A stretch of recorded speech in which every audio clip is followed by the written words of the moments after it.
Hey, Patricia.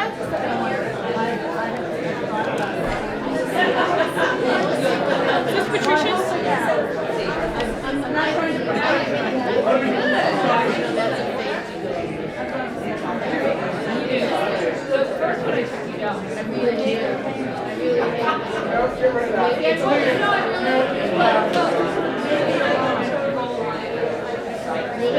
Don't ever say that to Karen.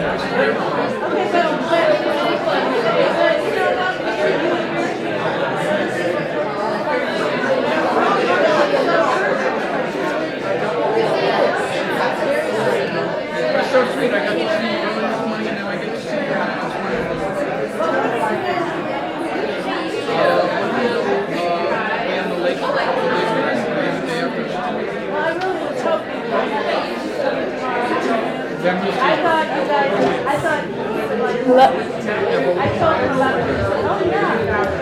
Hello, everyone. Sorry. Hey, if you guys could grab your drinks and find a seat, we're going to get this evening, well done. We're going to get this evening started. Real quickly, a couple housekeeping items. I just wanted to remind you all that we will be dancing tomorrow night rather than Monday night. So bring your dance shoes and dance pants and dance shirts, whatever you wear dancing. And be ready, because we're going to have pizza, and we're just going to have a great time over in Patterson. There's also an open mic, so I will have the sign-up sheet in the same location that it was last time, at the meeting place in Patterson. So, if you didn't get a chance to read the first night, please take an opportunity to read our second night if you feel comfortable. Yes, also, if you went to Gus's last night, please find Patricia after the reading if you have not paid her yet. Are there any housekeeping issues? I can't hear you. Copies of the normal school are on the table. Oh, copies of the normal school are on the table in Patterson for free. Yeah, please take them all. Any other questions? All right, then it is my great pleasure to introduce our provost, Shannon Beats. She's going to give us some opening remarks, and then we'll get rolling.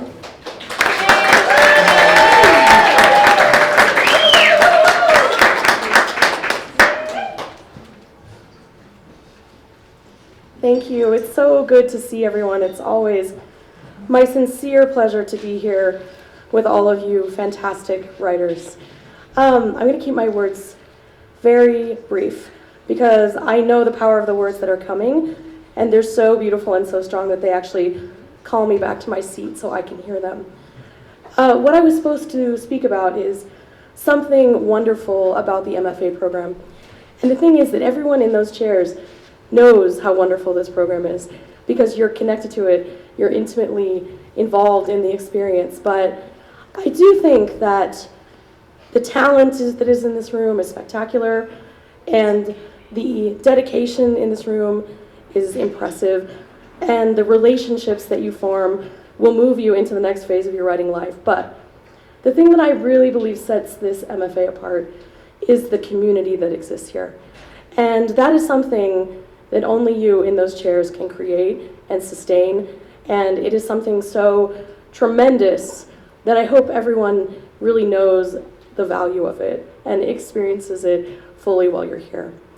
And on that note, I know that we all, despite how wonderfully smoothly and magnificent this whole residency has been going, we miss Brian, and our love is with him and with Elise, and so keep them in your hearts as you move through the rest of these days.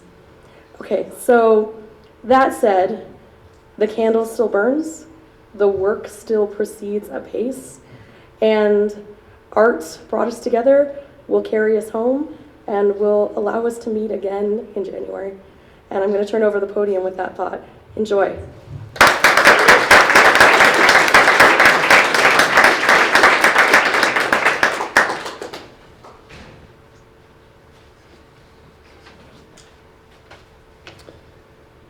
His job is to always be interesting.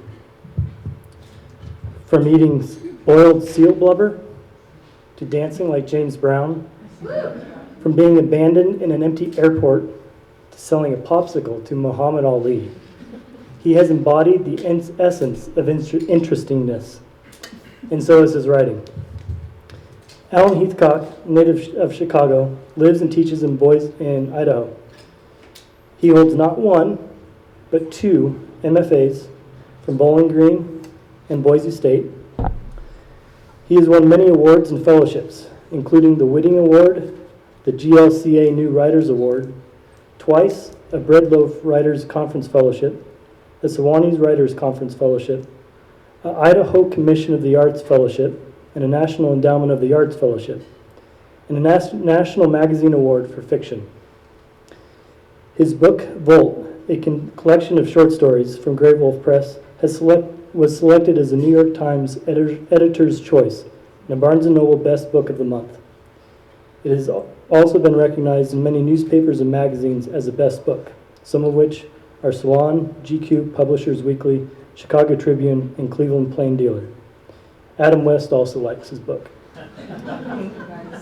Voted the best living writer in Idaho, let me introduce to you Alan Heathcock.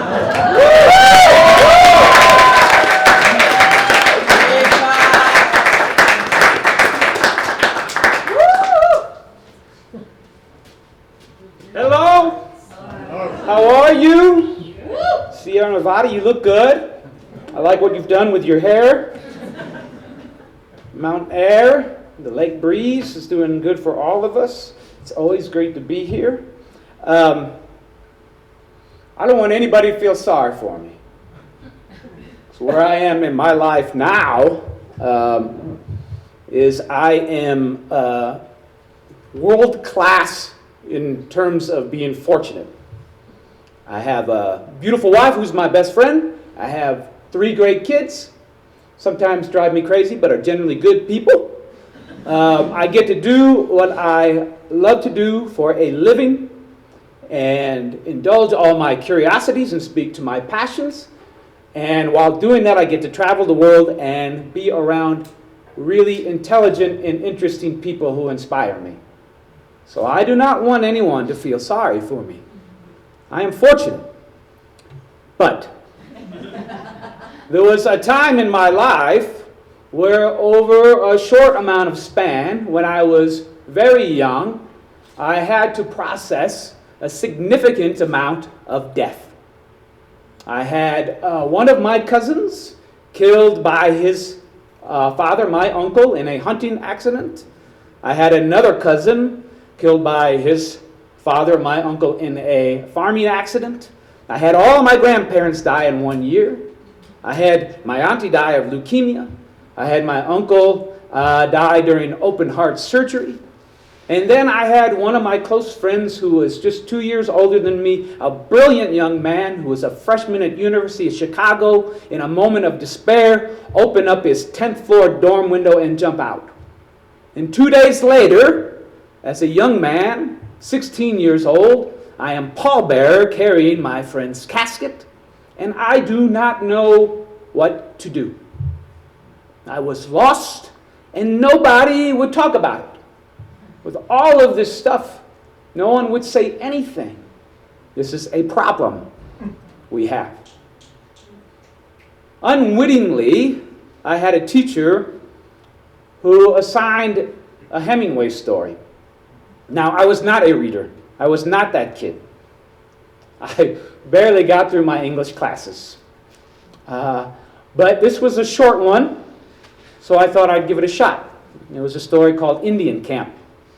And in that story, a young man follows his doctor father over to an Indian camp, and there's a woman who's in labor and is in a lot of pain and is screaming all night long and in such despair that her husband kills himself in the bunk above her.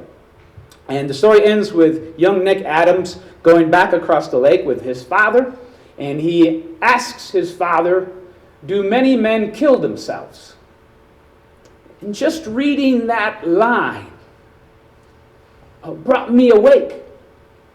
It made me understand that I was not alone. I was fascinated. And they had a whole conversation about, do many men kill themselves? It was a profound moment for me, the type I had never had before. And finally, someone was saying the thing that I needed to have said. And I was not alone. In a very real way, words saved me. A story saved me. It would take me many years after that to admit it to myself and get on this path that I am now. But that's where it all began. I could track it back to that one story, that one moment, a profound moment.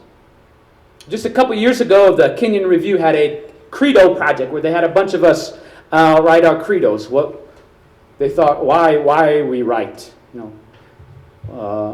and I wrote that I write because I am suffering, and I believe the world is suffering, and I believe a good story, well told, can help as much as anything. I knew it. It's true. You know it's true too. So 8 years ago, I started writing a novel because I would look out at the world and there would be things that scared and confounded me, and I needed some place to put it.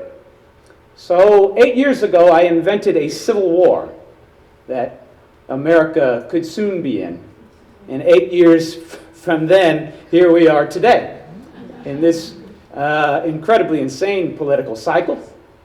Now, I do not want to be right, not about that. But this novel has been working inside me. And the passage I'm going to read from it tonight is something that I wrote one day in one sitting, in an especially tough time. And it just came out, and as soon as I was done with it, I kind of looked up and I kind of said, well, oh shit, because I knew that I would not be able to delete it, and I knew that it was true, and that I knew that I would have to get used to doing exactly what I'm doing now, which is reading it out loud to people and owning it. And so this will be the third time I've ever read it anywhere, and I'm still nervous about it. All you need to know to join into the story now is our main character is a 24-year-old young woman named Mazzy, who was in the army but was let off of her duty because her mother was killed in an accident and no one was home to take care of her younger sister. And there was a great big storm that has flooded everything, and there is what they don't know yet, the beginnings of a civil war happening also. Mazzy and her sister have been separated. Mazzy is stuck up on a hillside, which it was an old Christian camp, which now has a bunch of people who are refugees from the storm. There is one boat, and Mazzy